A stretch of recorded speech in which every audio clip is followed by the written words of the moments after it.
Hello. हाँ hello, कहाँ ही रे? अरे बाप रे बाप, बड़ी दर्द दे था बप्पा। अरे का होलो रे, बताओ न। आगे पहन के लियो जूता, नोच लको तोर कुत्ता। अरे बाप। अरे नोचको की खरोचको, आओ ने मरहम लगा दियो। आगे छोड़ी, पहले कुतबा से कटाई नहीं और फिर मरहम लगे में। रुक तोरा तू पहले बहरी। अच्छा ठीक हो। आगे मैया बैठ लो न जाए बाप। अरे सुन नहीं, हमर गलती नहीं हो।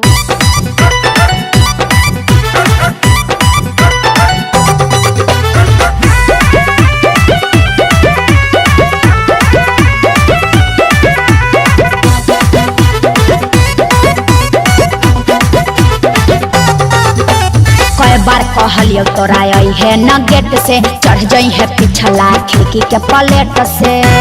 बात तो कहाँ बुझली? कई बार कहलियो तोरा आई है न गेट से, चढ़ जाई है पिछला खिड़की के पलेट से। पड़ल रहो हमारा पीछे, देखे के भूको होगे।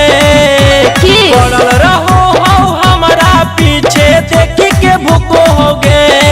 आगे ऐसा न जगह कटाला कौटी, बैठे में दुख होगे। अरे बाप। आगे ऐसा न जगह कटाला कौटी, बैठे में दुख होगे।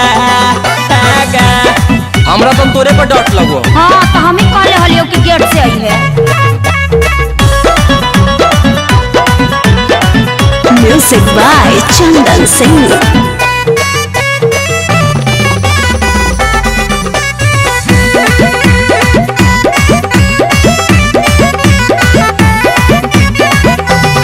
हम तो ओढ़नी लटकने हलियो खिड़की से बांध के, बनो ही तिस मार जादे गेलही गेटवा फांद के।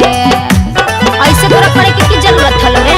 जबले जखम रहतौ तबले छौड़ी रहतौ याद गे।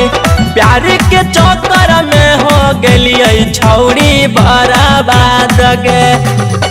बीसा कुट खिलियो ओकरा तब ना रुको होगे। बीसा कुट खिलियो ओकरा तब ना रुको होगे। आगे ऐसा न जगह कटाला कौटी, बैठे में दुख होगे। आगे ऐसा न जगह कटाला कौटी, बैठे में दुख होगे। आगे सुन एगो बात कहियो। की बोल? जे लगी एलियो एजी पर दे देना।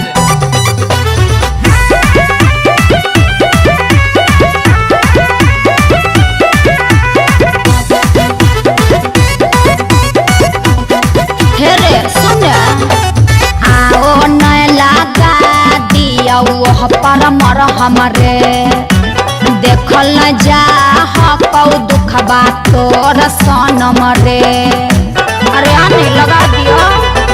कौची हमें बतैबै सभे पूछतै यार गे। हाला होतै जदी छपतै नया समाचार गे। बिकी रौशन देखी के हमरा बड़ी हंसा होगे। बिकी रौशन देखी के हमरा बड़ी हंसा होगे। आगे ऐसा न जगह कटाला कौटी, बड़ी दुख होगे। आगे ऐसा न जगह कटाला कौ कुत्ता, बड़ी दुख होगे। अच्छा तो ले ले चुमा, लेकिन घरे जाके कैसे बताइए नहीं तो बहुत बेइज्जती होता। अरे धोतिया ले ला हमर, खींच दल को तोर कुतबा। है ले।